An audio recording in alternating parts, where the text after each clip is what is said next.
This Monday, we are joined by South Dakota gubernatorial candidate Toby Doeden. Toby, first of all, thank you for joining us. I know you've been campaigning out here, West River. How's that been going? I'm also just curious about your choice to announce as early as you did and to really hit the campaign trail as early as you've started. Yeah, absolutely. Listen, when I agreed to run for governor of South Dakota, I knew that the only way I could do it, the only way I wanted to do it, was if we did a massive statewide bus tour. And so there's 66 counties in South Dakota, and I said we're going to all 66 counties. And so, yes, we're in West River right now. I think we're going to be in West River the rest of the month of July, pretty much on and off. And after that, we start swinging back towards the Sioux Falls area. I'm curious if you feel that East River or West River voters are going to be a tougher sell for you. Obviously, it's almost two different states when you divide the state of South Dakota. Listen, when I got into this fight a couple of years ago, one of the first things I did was go on a long, extended trip around the state. I met state legislators, I met community leaders, I talked to thousands and thousands of South Dakotans, and what I got, the feedback I got, East River, West River, all four corners of the state were virtually the same. They wanted lower property taxes, they wanted smaller government, they wanted a change in South Dakota. So I think our message is resonating really, really well West River, and we know it's already resonating really well East River. So I think our message is going to play really, really well statewide. Driving around, you're going to different communities out here. I'm curious if there are any emerging issues that you really didn't pay much attention to East River that people are bending your ear about out here, outside of property taxes. Of course, this is one of your main running points. Financially, there's a lot of people struggling in South Dakota. Everywhere I go. Last night I was in Custer, the night before I was in Hot Springs, and I heard the same thing. It is harder to make ends meet today than it was just 5 years ago. And so small business owners are struggling, lots of folks are struggling. Lots of people East River have the same issues that people do out in West River. And so I haven't found a whole lot of differences, honestly. It's largely they're sick and tired of inefficient state government. They're sick and tired of career politicians promising they're going to do this and that, but they don't ever actually do them. And so largely what I've heard for 18 months, and certainly on this bus tour, is people want change. They want a more efficient state government. They want an outsider like me getting involved in this governor's race. And I know you've prided yourself in being an outsider. You've been critical of what's been going on in Pierre.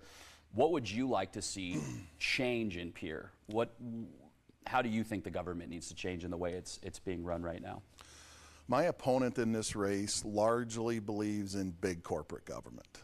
And the folks... Just so we're clear, you're talking about Congressman Dusty Johnson. Yes, sir. Okay. Yes, sir, absolutely.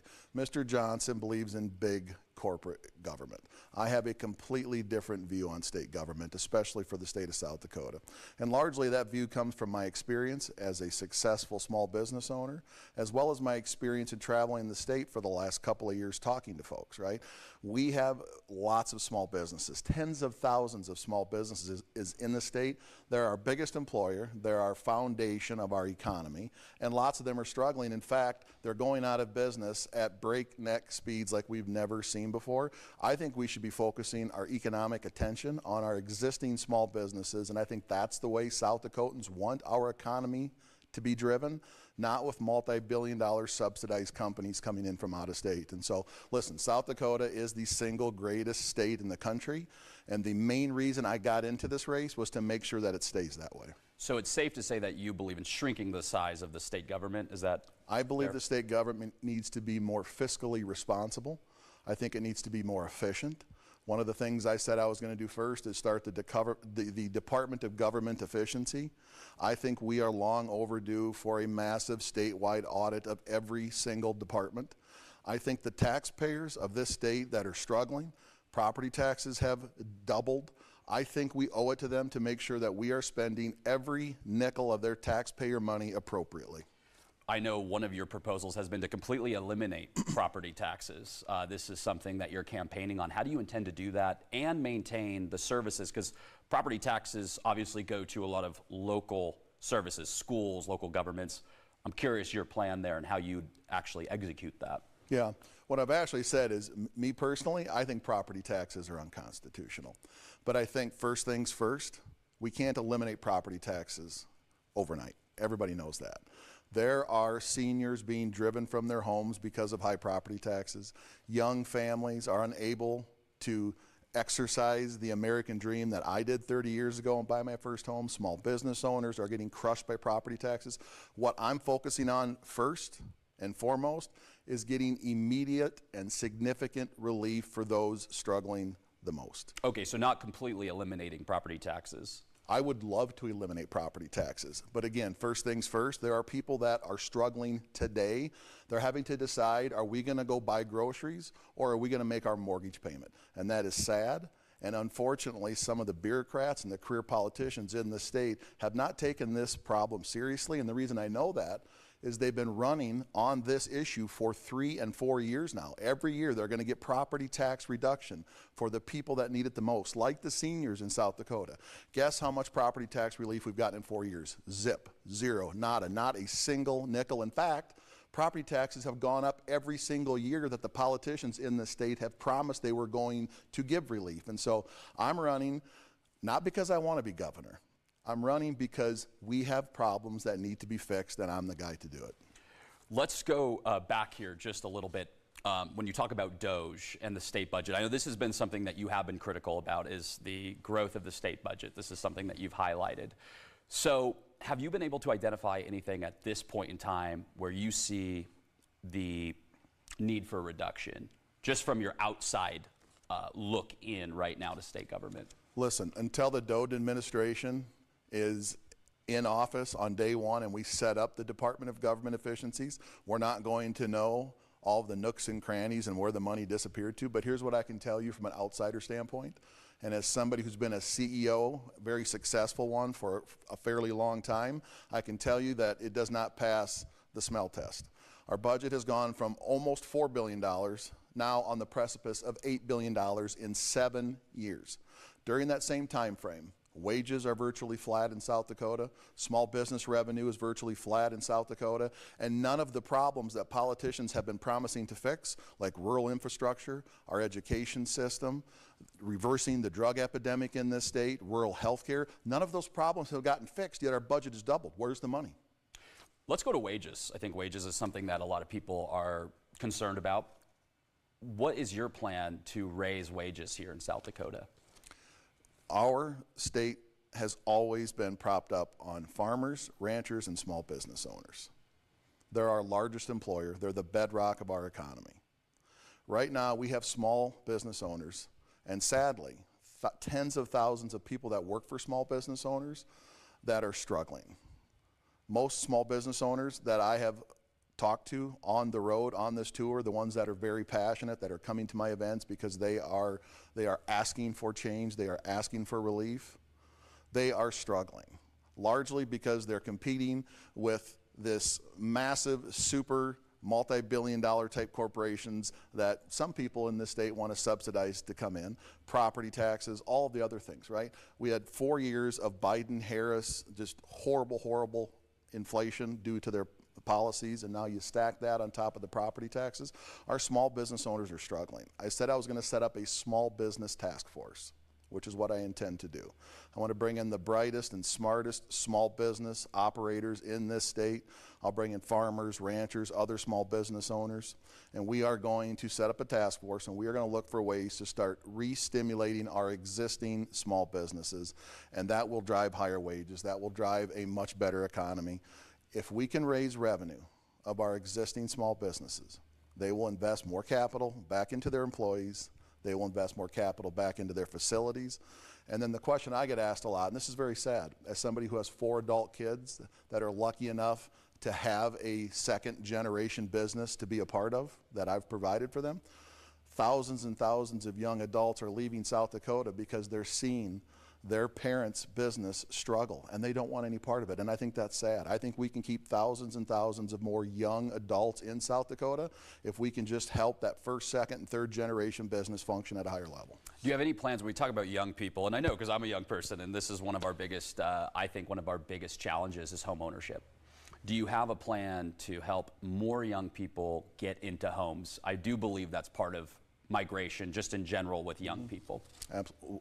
Listen, getting massive property tax relief is a big first step, right? I talked to a guy last night in Custer.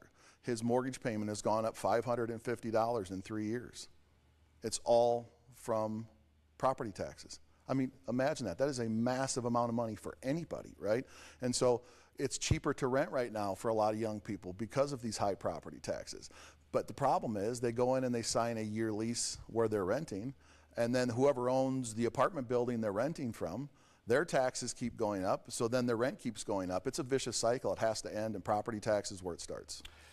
Bringing it back to policy, how do you see what kind of meaningful property tax policy would you like to see get through the legislature this year? As you know, last legislative session, a lot of politicians threw different ideas at this. Really, none of them got through. The governor's proposal did get through. State Senator Amber Holz, Senate Bill 191, got through the Senate. When it got to the House, it stalled there. I'm curious if you've identified a game plan to get these property tax bills down for people. Here's what I'll tell you the big difference is between a politician who has only gotten his pay stubs off the backs of the taxpayers versus somebody like me who has built small companies for many, many years. So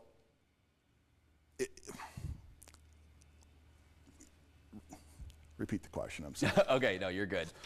I just want to know on the policy side of things, when it comes to property taxes on the policy side, what you would like to see executed. Yeah, here's what happened. And on the background, we were involved in some of that because people are calling and saying, hey, what do you think? What do you think? You're a property owner. You know, you want property taxes reduced. We had just a lack of leadership overall. And so where I was going with my previous point, I apologize for getting the question, is somebody who has built consensus for many, many years, you have to bring in bold leaders that have different ideas of how to solve the same problem, and you have to be able to sit them at a table in a room, and you have to come to consensus. And you have to find a singular plan that actually helps everybody, and then you have to go sell that plan. And I think we just saw way too much division in our state legislature in 2025, and I think that's why we had, what, more than 24 property tax bills, get thrown on the table, and nothing, absolutely nothing got done. I think it's very sad. I think all property tax needs to be reduced. You know, some people just want to do single-family homes, which is great. That's an excellent place to start, but a lot of small business owners are struggling just as bad as homeowners. And what happens, it seems, is that if somebody puts something out for small business, or sorry, for homeowners, then other classes of property tax, they seem to be worried that this is going to get shifted onto their classes. Yeah, absolutely. And again, when you're perpetually dealing with a state government that is broke because the career politicians have overspent, and then they want to overtax. That's what politicians do. They overspend, they want to overtax. When we don't have the money, when we don't have budget surpluses sitting there, it's very, very difficult to get consensus on things like this. And as governor, that's going to be one of my priorities, is to find unique ways to raise revenue without taxing the taxpayers more than they already are. And then more importantly, going in, finding the fat, finding the pork, finding the waste, fraud, and the abuse. I mean, listen. South Dakota is an $8 billion company that never, ever has money.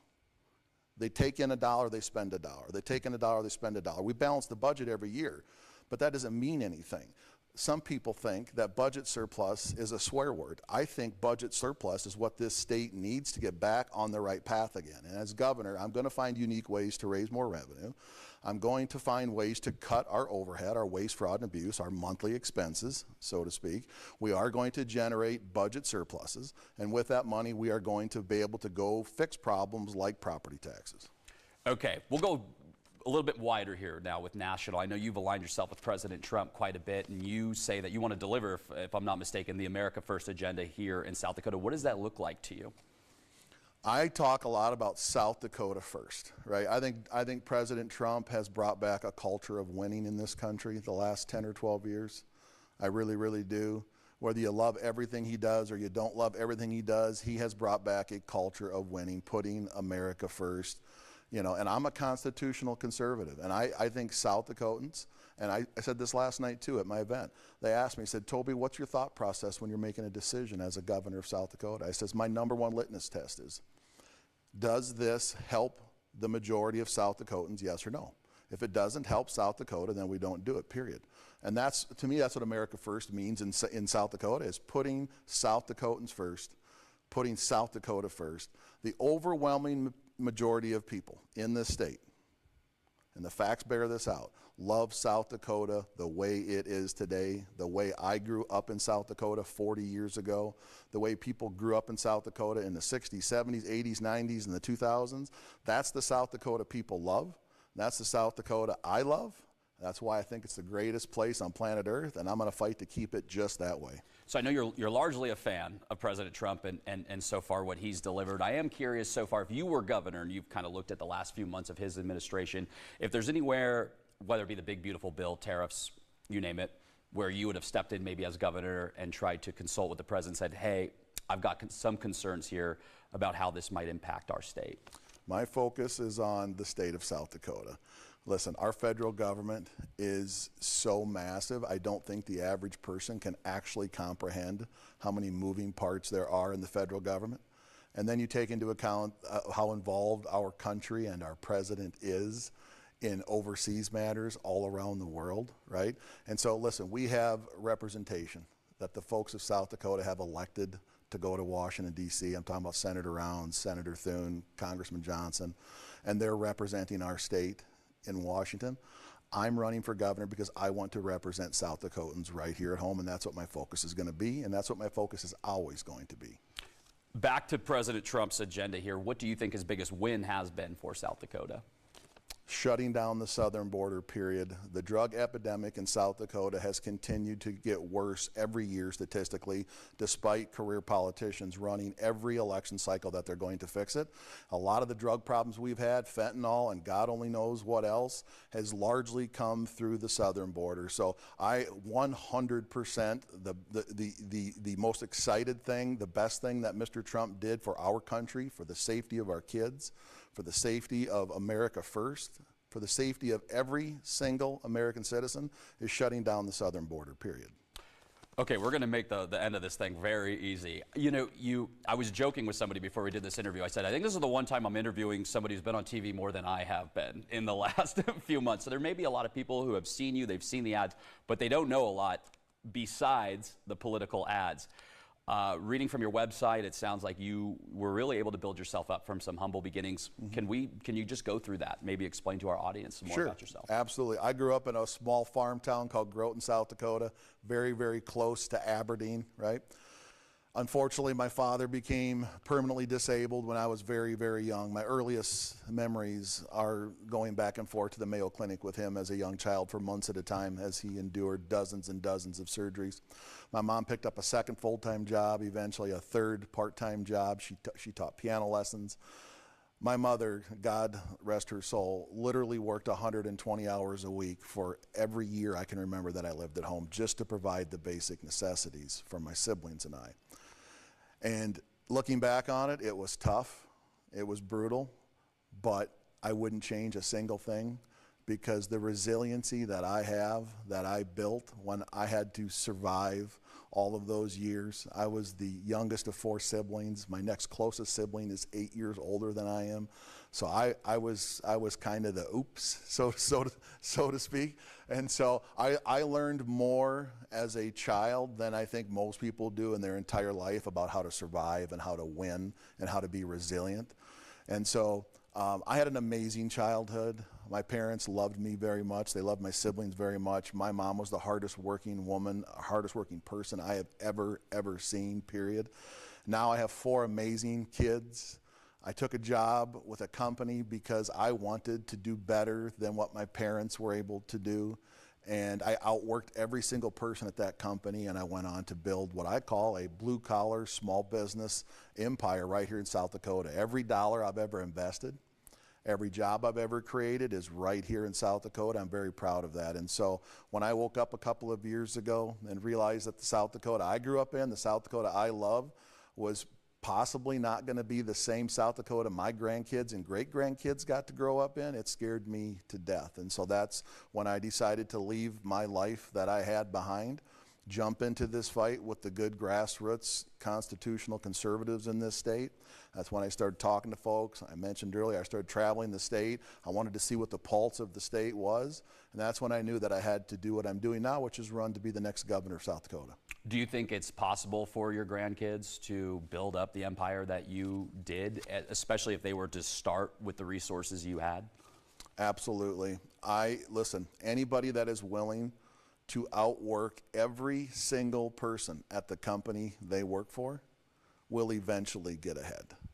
It's literally that simple. Like, just through sheer grit, will, and determination in South Dakota, you can still recognize and you can still live the American dream if you are willing to get up every morning and grind out harder than every other person in your company. You can get ahead. I proved that. I have lots of people in my organization. I've mentored hundreds of young business leaders over the past couple of decades, and there's lots of Toby Doedens in this state, which is what I'm fighting for.